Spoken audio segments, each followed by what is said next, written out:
Zero Malabar സഭയുടെ 5ാമത് major ആർക്കി episcopal അസംബ്ലിക്ക് ഇന്ന് പാലായിൽ തുടക്കം. അരുണാപുരം അൽഫോൺസൈൻ പാസ്റ്ററൽ ഇൻസ്റ്റിറ്റ്യൂട്ടും സെന്റ് തോമസ് കോളേജ് ക്യാമ്പസുമാണ് പ്രധാന വേദികൾ.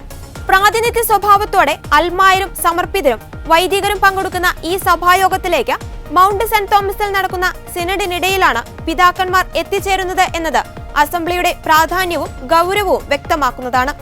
സീറോ മലബാർ സഭയുടെ അടുത്ത 5 വർഷത്തിലേക്കുള്ള കർമ്മപദ്ധതി തയ്യാറാക്കാനുള്ള പഠനത്തിന്റെയും പ്രാർത്ഥനയുടെയും മഹനീയ മുഹൂർത്തത്തിനാണ് ഈ അസംബ്ലി വേദിയാവുക. ശാന്തമായി ഒഴുകുന്ന ഈ മീനച്ചിലാറിന്റെ തീരത്തുള്ള അൽഫോൺസൈൻ പാസ്റ്ററൽ ഇൻസ്റ്റിറ്റ്യൂട്ടിലാണ് ഇനി സീറോ മലബാർ സഭയുടെ ആഗോള വിശ്വാസികളുടെ പ്രതിനിധികൾ ഈ 4 ദിവസങ്ങൾ ഒരുമിച്ച് കൂടുന്നത്. സീറോ മലബാർ സഭയെ സംബന്ധിച്ചിടത്തോളം ഇനി പ്രാർത്ഥനയുടെയും പഠനത്തിന്റെയും നവീകരണത്തിൻ്റെതുമായ 4 ദിനങ്ങൾ. 5ാമത് മേജർ ആർക്കി എപ്പിസ്കോപ്പൽ അസംബ്ലി പാല അൽഫോൺസൈൻ പാസ്റ്ററൽ ഇൻസ്റ്റിറ്റ്യൂട്ടിൽ ഇന്ന് കൊടിയേറുമ്പോൾ സഭാവിശ്വാസികൾ എല്ലാവരും തന്നെ വളരെ പ്രതീക്ഷയിലും ആകാംക്ഷയിലുമാണ്. 8 വർഷത്തെ ഇടവേളയ്ക്ക് ശേഷമാണ് ഈ മേജർ ആർക്കി എപ്പിസ്കോപ്പൽ അസംബ്ലി ഇന്ന് പാലാ രൂപതയിൽ ഇവിടെ കൊടിയേറുന്നത്.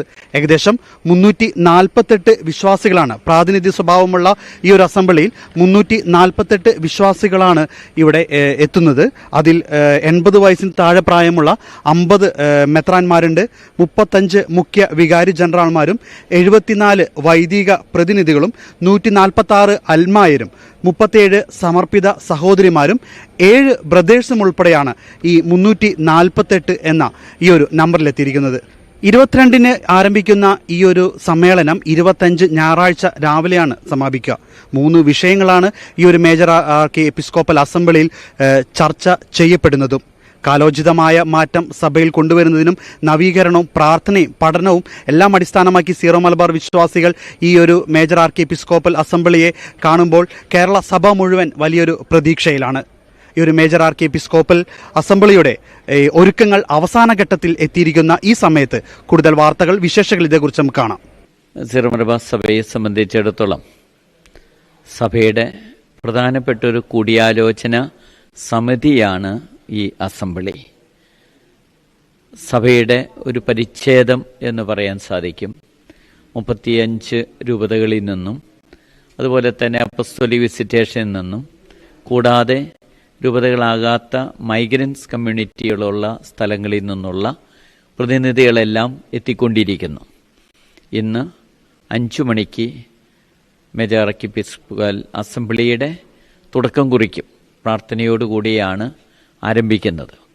ആരാധന, അത് കഴിഞ്ഞ് റംസ പ്രാർത്ഥന, അതിനുശേഷമാണ് ഒത്തുകൂടൽ. നിങ്ങൾക്കറിയാവുന്ന പോലെ നാളെയാണ് ഔദ്യോഗികമായിട്ടുള്ള ഉദ്ഘാടനം നടക്കുന്നത്.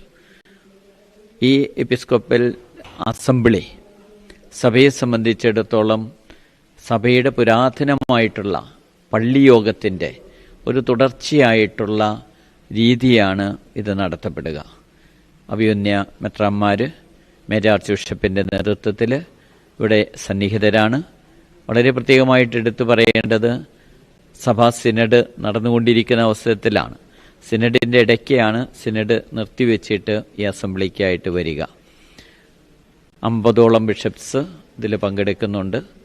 കൂടാതെ എല്ലാ രൂപതകളിൽ നിന്നും അപ്പസ്തോലിക് വിസിറ്റേഷനിൽ നിന്നും പ്രതിനിധികളായിട്ടുള്ള വൈദികർ വരുന്നുണ്ട്. സമർപ്പിതരുടെ പ്രതിനിധികളുണ്ട്, അൽമായരുടെ പ്രതിനിധികളുണ്ട്. നീണ്ട ഒരുക്കങ്ങളാണ് നടത്തിയിരിക്കുന്നതെന്ന് നിങ്ങൾക്കറിയാം. 2023 ജാനുവരിയിൽ വിഷയാവതരണ രേഖ പുറത്തിറക്കി. കലാനുസൃതമായിട്ടുള്ള നവീകരണം സാധ്യമാകുന്ന വിധത്തിൽ 3 പ്രധാനപ്പെട്ട വിഷയങ്ങളാണ് ഇത്തവണ എടുത്തിരിക്കുന്നത്. സഭയുടെ ദൗത്യവും അതോടൊപ്പം തന്നെ ജീവിതവും എങ്ങനെ കലാനുസൃതമായിട്ട് നവീകരണം നടത്താൻ സാധിക്കും എന്നുള്ളതിനെക്കുറിച്ചുള്ള ചിന്തകളാണ് നടക്കുക. വിശ്വാസ പരിശീലനത്തിൻ്റെ നവീകരണം, അതുപോലെ തന്നെ പ്രേക്ഷിത പ്രവർത്തനങ്ങളിൽ അൽമായരുടെ പങ്കാളിത്തം, സാമുദായിക ശാക്തീകരണം എന്നീ ത്രിവിധ വിഷയങ്ങളാണ് കൂടുതൽ ഊന്നൽ കൊടുത്ത് ചർച്ചകൾക്ക് അതോടൊപ്പം തന്നെ നിഗമനങ്ങൾക്ക് സമയം നൽകുന്നത്.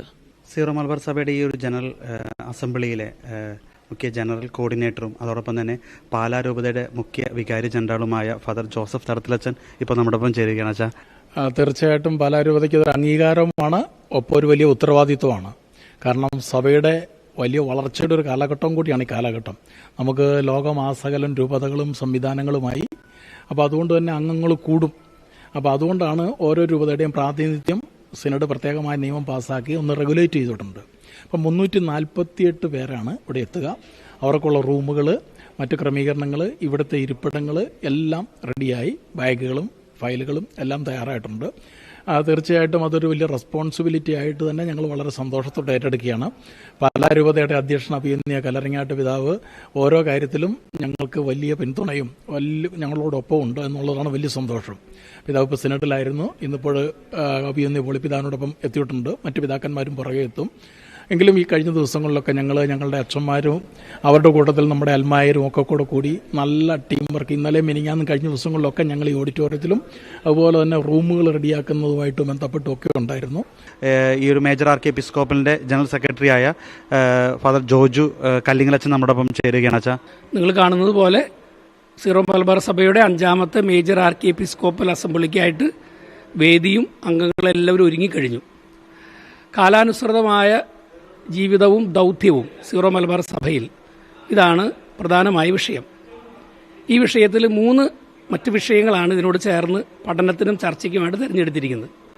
വിശ്വാസ പരിശീലനത്തിൻ്റെ നവീകരണം ആദ്യത്തെ വിഷയം. രണ്ടാമത്തത് സുവിശേഷവൽക്കരണത്തിൽ അൽമായരുടെ സജീവമായ പങ്കാളിത്തം. മൂന്നാമത്തെ വിഷയം സീറോ മലബാർ സമുദായ ശാക്തീകരണം. ഇതിനെക്കുറിച്ച് 1.5 വർഷം മുൻപ് തന്നെ ഇതിൻ്റെ മാർഗരേഖ ലീനൈവന്ത എന്ന് പറയും, അത് പുറത്തിറങ്ങി രൂപതകളിലും സന്യാസ സമൂഹങ്ങളിലും സംഘടനകളിലൊക്കെ അതിൻ്റെ പഠനം നടത്തി അതിൻ്റെ റിപ്പോർട്ടുകൾ തിരിച്ചു കിട്ടി. കഴിഞ്ഞ മാർച്ച് 31 കിട്ടി. തുടർന്ന് അതിനെ അടിസ്ഥാനപ്പെടുത്തി ഒരു പ്രവർത്തന രേഖ നമ്മൾ തയ്യാറാക്കിയിട്ടുണ്ട്. ഇൻസ്ട്രുമെന്റും ലബോറീസ് എന്നാണ് അതിന് പറയുക. അതിൻ്റെ അടിസ്ഥാനത്തിലാണ് ഈ 3 ദിവസവും നമ്മളിവിടെ ക്ലാസ്സുകളും ചർച്ചകളും ഒക്കെ നടക്കുന്നത്. അതാണ് ഇതിൻ്റെ ഒരു പ്രവർത്തനത്തിൻ്റെ ഒരു പ്രധാനപ്പെട്ട കാര്യം. പിന്നെ നമുക്ക് രൂപതകളിൽ നിന്ന്, സന്യാസ സമൂഹങ്ങളിൽ നിന്ന്, മറ്റ് പ്രതിനിധികളിൽ നിന്നൊക്കെ ആയിട്ട് 348 പേരാണ് ഇതിൽ പങ്കെടുക്കുന്നത്, അഭിമന്യ പിതാക്കന്മാരുൾപ്പെടെ. കൂടാതെ കമ്മിറ്റി അംഗങ്ങൾ കുറേ പേര് ഇതിനുവേണ്ടി അത്യധ്വാനം ചെയ്തുകൊണ്ടിരിക്കുന്നു. നേരത്തെ സൂചിപ്പിച്ചതുപോലെ പാലാ രൂപതയിലുള്ള അൽഫോൻസിയൻ പാസ്റ്ററൽ ഇൻസ്റ്റിറ്റ്യൂട്ടിൽ വെച്ചാണ് ഇത് നടക്കുന്നത്. ഇതിനോട് ചേർന്നുള്ള സെന്റ് തോമസ് കോളേജും ഇതിൻ്റെ വേദി തന്നെയായിട്ട് വരുന്നുണ്ട്.